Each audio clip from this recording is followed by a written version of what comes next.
अल्हम्दुलिल्लाहि रब्बिल आलमीन वस्सलातु वस्सलामु अला खातमिन नबिय्यीन अम्मा बाद फ़अऊज़ु बिल्लाहि मिनश शैतानिर रजीम बिस्मिल्लाहिर रहमानिर रहीम। नमाज खां तवज्जो हटाइण वारियूं शयूं। दुआए अत्तार या रब्बल मुस्तफ़ा, जेको बि मुकमल रिसालो नमाज खां तवज्जो हटाइण वारियूं शयूं पढ़ी या ॿुधी वठे, उनखे ख़ूब तवज्जो सां नमाज पढ़ण जी सआदत ॾे ऐं उन जे वालिदैन समेत बेहिसाब बख़्शिश फ़रमाए। आमीन बिजाह ख़ातमिन नबिय्यीन सल्लल्लाहु अलैहि वसल्लम।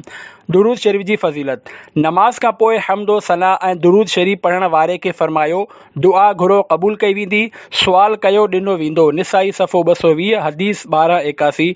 सल्लू अलल हबीब सल्लल्लाहु अला मुहम्मद। डिज़ाइन वारी चादर में नमाज। बुखारी शरीफ़ में आहे, उम्मुल मोमिनीन हज़रत आयशा सिद्दीक़ा रज़ियल्लाहु अन्हा खां रिवायत आहे त मक्की मदनी मुस्तफ़ा सल्लल्लाहु अलैहि वसल्लम ख़मीसा याने नक्शो निगार वारी चादर में नमाज पढ़ी उन जे ठहियल नक्शो निगार याने डिज़ाइन ते नज़र विधी। जॾहिं फ़ारिग़ थिया त फ़रमायाऊं, मुंहिंजी इहा चादर अबू जहम वटि खणी वञो ऐं अबू जहम खां अंबिजानिया जी चादर वठी अचो, छो त उन डिज़ाइन वारी चादर हाणे मूंखे नमाज खां रोके रखियो।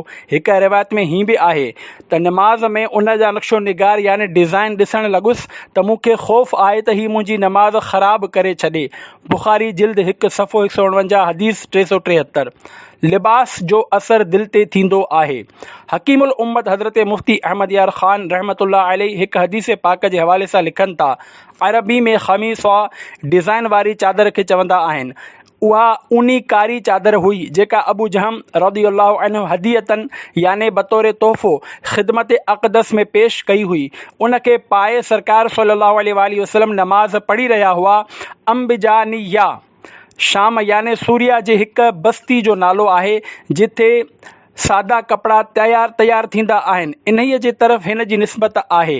जीअं असां वटि भागल बोरिया ढाका जी मलमल या लाइलपुर जो लठो मशहूरु आहे, छो त चादर जो वापसि करणु अबू जहम रज़ियल्लाहु अन्हु खे ॾुख ॾे हा।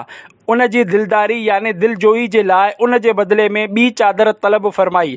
सूफ़िया कराम फ़रमाइनि था त लिबास जो असर दिल ते थींदो आहे। ख़ासि तौर ते साफ़ ऐं रोशन दिल जल्दी असर वठंदी आहे।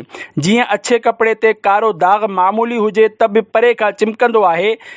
हिन मां मालूम थियो त मस्जिद जो महराब सादो हुअणु बहितर आहे त जीअं नमाज़ी जो ध्यानु न भटके। कुझु सूफ़िया कराम डिज़ाइन वारे मुसल्ले जी बदिरां सादी चटाईअ ते नमाज़ पढ़णु बहितर सम्झंदा आहिनि। उन जो माख़िज़ याने बुनियाद इहा ई हदीस आहे। ख़्यालु रहे त इहो सभु पंहिंजी उम्मत जी तालीम जे लाइ आहे। मुस्तफ़ा करीम सल्लल्लाहु अलैहि वसल्लम जी मुबारक दिल ते गुज़रण वारियूं कैफ़ियतूं मुख़्तलिफ़ आहिनि। कॾहिं कपिड़नि जी डिज़ाइन सां ख़ुशू व ख़ुज़ू घटि थियण जो डपु हूंदो आहे ऐं कॾहिं मैदान जिहाद में तलवारुनि जे छांव में नमाज़ पढ़ंदा आहिनि ऐं ख़ुशू में को फ़र्क़ु नाहे ईंदो। कॾहिं बशरियत जो ज़ुहूर आहे, कॾहिं नूरानियत जी जलवागरी। मिरातुल मनाजी जिल्द 1 सफ़ो 466। डिज़ाइन वारे लिबास में नमाज जाइज़ आहे। ए आशिक़ाने रसूल, हिन मां को इहो न सम्झे त रंगीन या डिज़ाइन वारे लिबास में नमाज पढ़ण ई नाजाइज़ आहे।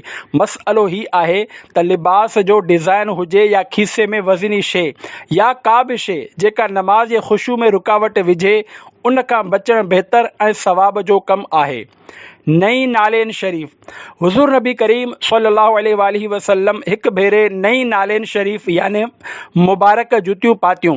उहे पाण करीमनि खे सुठियूं लॻियूं त सजदे शुक्र अदा कयो ऐं इरशाद फ़रमायाऊं, मां पंहिंजे रब जे साम्हूं आजिज़ी कई त जीअं उहो मूं ते ग़ज़बनाक न थिए। पोइ पाण सॻोरा सल्लल्लाहु अलैहि वसल्लम ॿाहिरि तशरीफ़ खणी विया ऐं सभ खां पहिरियां मिलण वारे साइल याने घुरण वारे खे उहे नालेन शरीफ़ ॾेई छॾियूं। पोइ अमीरुल मोमिनीन हज़रत अली उल मुर्तज़ा रज़ियल्लाहु अन्हु खे इरशाद फ़रमायाऊं, मुंहिंजे लाइ पुराणा नर्म चमड़े जा नालेन याने जूता ख़रीद कयो। पोइ उहे पाता। इहयाउल उलूम उर्दू जिल्द 1 सफ़ो 509। सोन जी मुंडी। मर्दनि जे लाइ सोन हराम थियण खां पहिरियां मुस्तफ़ा जाने रहमत सल्लल्लाहु अलैहि वसल्लम जे हथ मुबारक में सोन जी हिकु मुंडी हुई। पाण सल्लल्लाहु अलैहि वसल्लम नूरानी मिंबर ते तशरीफ़ फरमा थिया त मुंडी लाहे छॾी ऐं इरशाद फरमायो, हिन मूंखे मसरूफ़ करे छॾियो। मुंहिंजी हिकु नज़र हिन जी तरफ़ रही ऐं हिकु नज़र तव्हांजे याने हाज़िरीन जे तरफ़। इहिया उल उलूम उर्दू जिल्द 1 सफ़ो 509। सोन मर्द जे लाइ हराम। ए आशिक़ान रसूल, पहिरियां सोन मर्दनि जे लाइ जाइज़ हो, पोइ बाद में हराम कयो वियो। जीअं हज़रत मौला अली रज़ी अल्लाहु अन्हु फरमाइनि था, रहमत आलम सल्लल्लाहु अलैहि वसल्लम साॼे हथ में रेशम खईं ऐं खाॿे हथ में सोन, पोइ हीअं फरमायो त ही ॿई शयूं मुंहिंजी उम्मत जे मर्दनि ते हराम आहिनि। अबू दाऊद जिल्द 4 सफ़ो 71 हदीस 4057। सोन जी मुंडी उछलाए छॾी। हिकायत। असां सभिनी जे प्यारे नबी सल्लल्लाहु अलैहि वसल्लम हिकु शख़्स जे हथ में सोन जी मुंडी ॾिठी त उनखे लाहे उछलाए छॾियो ऐं हीअ फरमायो त छा केरु पंहिंजे हथ में टांडो रखंदो आहे? जॾहिं हुज़ूर अकरम सल्लल्लाहु अलैहि वसल्लम तशरीफ़ खणी विया, कंहिं उनखे चयो, पंहिंजी मुंडी खणो ऐं कंहिं कम में आणियो। उन्हनि चयो, ख़ुदा जो कसम, मां हिन खे कॾहिं बि न खणंदुसि। जॾहिं त रसूलुल्लाह सल्लल्लाहु अलैहि वसल्लम उनखे उछलाए छॾियो। हर सहाबी नबी जन्नती जन्नती, सब सहाबियात नबी जन्नती जन्नती, सल्लु अलल हबीब सल्लल्लाहु अलैहि मुहम्मद। पखीअ जे महबत जो वबाल। हिकायत। हिकु आबिद याने इबादत गुज़ार बानो कंहिं झंगल में वॾे अरसे ताईं अल्लाह रब्बुल इज़्ज़त जी इबादत कई। उन हिकु भेरे कंहिं पखीअ खे वण जे अंदरि पंहिंजे आखेरे में ॿोलींदे ॾिसी दिलि में चयो, केॾो न सुठो हुजे त मां इबादत जे लाइ हिन वण जे वेझो जॻह ठाहियां, त जीअं हिन पखी जे आवाज़ सां प्यार इफेक्शन वठंदो रहां। पोइ उन ईअं करे वरितो त अल्लाह पाक उन वक़्त जे नबी अलैहिस्सलाम ते वही नाज़िल फरमाई, फुलाणे आबिद याने इबादत गुज़ार खे चई छॾियो, तूं मख़लूक़ सां मानूस थिए याने प्यार हासिल कयो। मूं तुंहिंजो दर्जो एतिरो घटि करे छॾियो आहे जो हाणे कंहिं बि अमल सां इन खे नथो माणी सघीं। इहिया उल उलूम जिल्द 5 सफ़ो 121। पखी पालण कीअं? ए आशिक़ान रसूल, पखी वग़ैरह पालण जाइज़ आहे, पर उन्हनि कमनि में अहिड़ी मसरूफ़ियत मुनासिब नाहे जो नमाज़ुनि जो ख़ुशू ऐं ॿियनि इबादतुनि जे अंदरि दिलि जमई में रुकावट बणिजे। ऐं इहो ज़रूरु आहे त दाणो पाणी वग़ैरह अहिड़ी कसरत सां ॾियो जो कहिड़ी तरह बि अव्हां जे करे उनखे बुख उञ जी तकलीफ़ न पहुचे। मुंहिंजा आका आला हज़रत रहमतुल्लाह अलैह लिखनि था, जानवरनि खे ॾींहं में 70 भेरा याने तमामु घणो दाणो पाणी ॾेखारियो, न त पालण ऐं बुखायल उञायल रखणु सख़्तु गुनाह आहे। फतावा रज़विया जिल्द 24 सफ़ो 644। जानवर ते हर तरह जे ज़ुल्म खां बचणु ज़रूरी आहे, जो जानवर ते ज़ुल्म करणु मुस्लमान ते ज़ुल्म करण खां बि वॾो गुनाह आहे। मुसलमान मुक़दमो वग़ैरह करे सघे थो, मज़लूम जानवर वीचारो कंहिंखे फ़रियाद कंदो। तंहिं करे उहो बि यादि रहे त मज़लूम जानवर जी बददुआ क़बूल थींदी आहे। सल्लु अलल हबीब सल्लल्लाहु अलैहि मुहम्मद। सहाबी बाग़ सदको करे छॾियो। हिकायत। हज़रत अबू तलहा अंसारी रज़ी अल्लाहु अन्हु पंहिंजे बाग़ में नमाज़ पढ़ी रहिया हुआ। ओचितो ख़ाकी रंग जो कबूतर उॾरियो ऐं ॿाहिरि निकिरण जे लाइ रस्ते जी तलाश में हेॾां होॾां घुमणु लॻो। खेनि उहो मंज़रु सुठो लॻो। घड़ी खन जे लाइ पंहिंजी नज़र उन जे तरफ़ लॻाए छॾी। पोइ जॾहिं नमाज़ जे तरफ़ मुतवजो थियो त यादि न रहियो त केतिरियूं रकातूं थियूं आहिनि। पाण फरमायाऊं, मुंहिंजे माल याने बाग़ मूंखे आज़माइश में विझी छॾियो। जॾहिं रसूलुल्लाह सल्लल्लाहु अलैहि वसल्लम जी बारगाह में हाज़िर थिया ऐं वाक़िओ बयानु करण खां पोइ अर्ज़ु कयो, या रसूलल्लाह सल्लल्लाहु अलैहि वसल्लम, हाणे इहो बाग़ सदको आहे, जिते चाहियो उते ख़र्च फरमायो। मोता इमाम मालिक जिल्द 1 सफ़ो 107 हदीस 225। ताबई बाग़ सदको करे छॾियो। हिकायत। हिकु ताबई बुज़ुर्ग रहमतुल्लाह अलैह पंहिंजी खारकुनि जे बाग़ में नमाज़ अदा कई। खजीअ जो वणु मेवनि जी घणाईअ जे करे झुकियल हुयो। उन ते नज़र पई त खेनि सुठो लॻो ऐं यादि न रहियो त केतिरियूं रकातूं पढ़ियूं आहिनि। इन्हनि इहो वाक़िओ अमीरुल मोमिनीन हज़रत उस्मान गनी रज़ी अल्लाहु अन्हु जी ख़िदमत में बयानु कयो ऐं अर्ज़ु कयो, हाणे इहो बाग़ सदको आहे, इन खे अल्लाह पाक जी राह में ख़र्च करे छॾियो। पोइ हज़रत उस्मान गनी रज़ी अल्लाहु अन्हु उन खे 50,000 में विकिणी छॾियो। इहिया उल उलूम जिल्द 1 सफ़ो 510। दोस्त जी नाराज़गी जो ख़ौफ़ पर। ए जन्नत जा तलबगारो, ॾिठो अवां सहाबी रसूल ऐं ताबई बुज़ुर्ग जी नमाज़ जे ख़ुशू में संदन बाग़ रुकावट बणिया त उन्हनि खे राय ख़ुदा में ख़ैरात कयो वियो। सुबहान अल्लाह, असांजे बुज़ुर्गान दीन जो नमाज़ सां कहिड़ो न ज़बरदस्त लॻाउ हुयो। ऐं अफ़सोस, अॼु असांजी हालत इहा आहे जो अक्सरियत नमाज़ ई खे विसारे वेठी आहे। अज़ान जे ज़रिए 5 वक़्त नमाज़ लाइ सॾु मिले थो, पर अहसास ताईं नाहे हूंदो। जेकॾहिं कंहिंखे मुल्क जो सदर या को वज़ीर दावतनामो मोकिले त उन जी ख़ुशी जी इंतिहा न रहे, माण्हुनि में उन जी दावत जो ख़ूब तज़किरो कंदो वते त फ़लाणी तारीख़ ते फ़लाणे वज़ीर जी दावत में वेंदुसि। अफ़सोस, दुनियावी हुक्मरान जी दावत त फ़ख्र जो सबबु आहे, पर नमाज़ जी दावत ॾियण वारो याने मुअज़्ज़िन दरबारे इलाही जी हाज़िरी जे लाइ मस्जिद जे तरफ़ घुराए त उन जी का परवाह न कई वञे।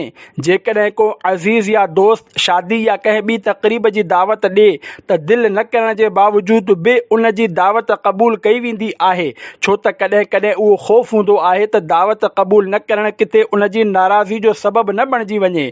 पर कॾहिं अवां इहो सोचियो आहे त मुअज़्ज़िन जी पुकार हय्य अलल फलाह, हय्य अलल स्वलाह, याने अचो नमाज़ जे तरफ़, ॿुधी करे जेकॾहिं दावत नमाज़ क़बूल न कई त पाक परवरदिगार नाराज़ थी वेंदो। यादि रखो, पढ़ते हैं जो नमाज वो जन्नत को पाएंगे, जो बेनमाज हैं वो जहन्नम में जाएंगे। सल्लु अलल हबीब सल्लल्लाहु अलैहि मुहम्मद। ख़ुशू वारी नमाज ग़म दूर कंदी आहे। दावत इस्लामी जे मकतबतुल मदीना जी 103 सफ़नि जी किताब राह इल्म जे सफ़े 87 ते आहे। तालिब इल्म जे लाइ मुनासिब न आहे त उहो दुनियावी उमूर याने दुनिया जे मुआमलनि जे बारे में फ़िक्र ऐं ग़म करे, छो त दुनियावी मुआमलनि जो फ़िक्र करणु सरासर नुक़सानु आहे ऐं उन जो को फ़ाइदो न आहे, छो त दुनिया जो फ़िक्र दिलि जी ऊंदाही जो मूजिबु याने सबबु हूंदो आहे, जॾहिं त फ़िक्र आख़िरत त दिलि जे नूर जो सबबु हूंदो आहे ऐं उन नूर जो असरु नमाज़ में ज़ाहिर थींदो आहे, छो त दुनिया जो ग़म उन खे ख़ैर याने भलाई जे कमनि खां रोके रहियो हूंदो आहे, जॾहिं त आख़िरत जो फ़िक्र उन खे सुठनि कमनि जे तरफ़ उभारे रहियो हूंदो आहे। इहो बि यादि रहे त नमाज़ ख़ुशू व ख़ुज़ू सां अदा करणु ऐं इल्म दीन हासिल करण में लॻल रहणु फ़िक्र ऐं ग़म खे दूर करे छॾींदो आहे। ग़मे रोज़गार में तो मेरे अश्क बह रहे हैं, तेरा गम अगर रुलाता तो कुछ और बात होती। रोज़ी में बरकत जो मज़बूत ज़रियो इन ई राह इल्म जे सफ़े 92 ते आहे। रिस्क जी वुसअत जो क़वी याने रोज़ी में बरकत जो मज़बूत तरीन ज़रियो इहो आहे त इंसान नमाज़ खे ख़ुशू व ख़ुशू तादील अरकान याने नमाज़ जा रुकन आहिस्ते आहिस्ते अदा करण जो लिहाज़ कंदे ऐं तमामु वाजिबात ऐं सुन्नतुनि ऐं आदाब जी पूरी तरह रिआयत कंदे अदा करे। वॾी उमिरि माणण जा 10 सबब। इहे शयूं जेके उमिरि में ज़्यादती जो सबबु बणिजनि थियूं, वधाइनि थियूं, उहे ई आहिनि।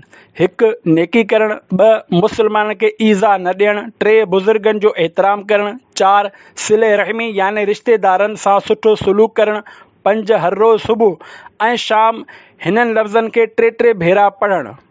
सुबहान अल्लाह मिल अल मीज़ान व मुंतहल इल्म व मबलग़र रिदा व ज़िनतल अर्श वल्हम्दुलिल्लाह व ला इलाहा इल्लल्लाह वल्लाहु अकबर।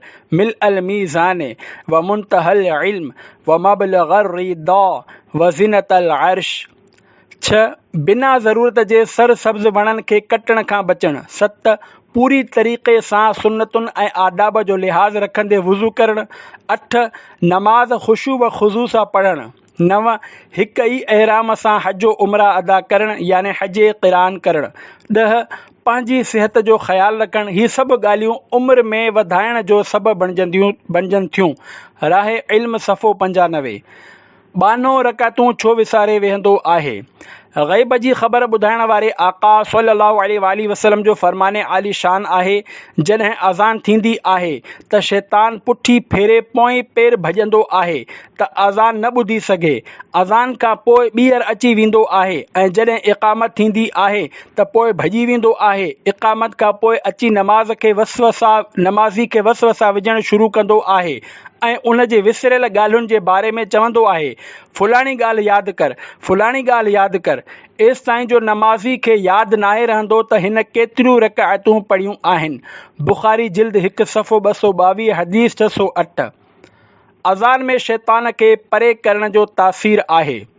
हकीमुल उम्मत हज़रत मुफ्ती अहमद यार ख़ान रहमतुल्लाह अलैह हिन हदीस पाक जे हवाले सां लिखनि था, हिते शैतान जे भॼण जी ज़ाहिरी माना ई मुराद आहे ऐं अज़ान में शैतान खे परे करण जी तासीर आहे।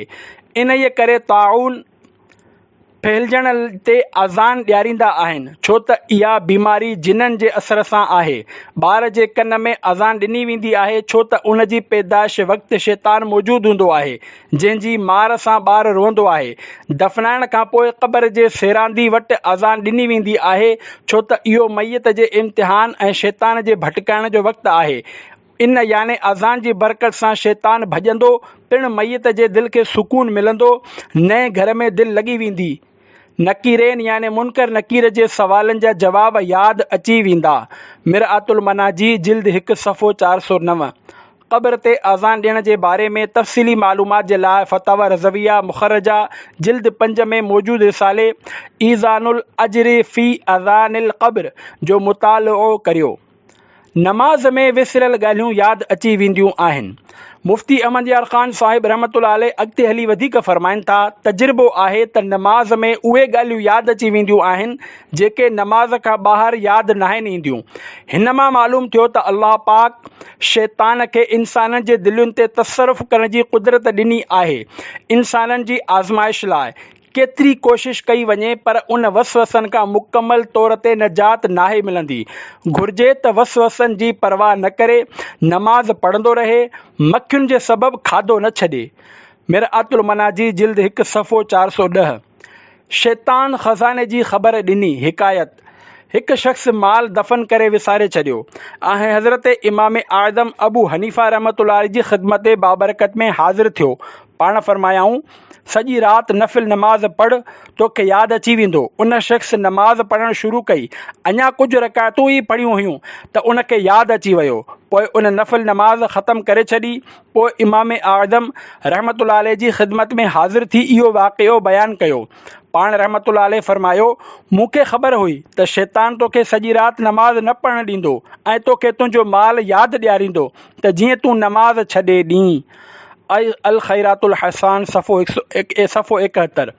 ए आशिक़ाने रसूल, हिन हिकायत मां ही ज़ाहिर थियो त इमाम आज़म अबू हनीफ़ा रहमतुल्लाह अलैह जे हुक्म जे मुताबिक़ उन शख़्स रिज़ाए इलाही जे लाइ ख़ुशू ऐं ख़ुज़ू सां नफ़िल पढ़िया हुआ ऐं उन जो कमु बणिजी वियो।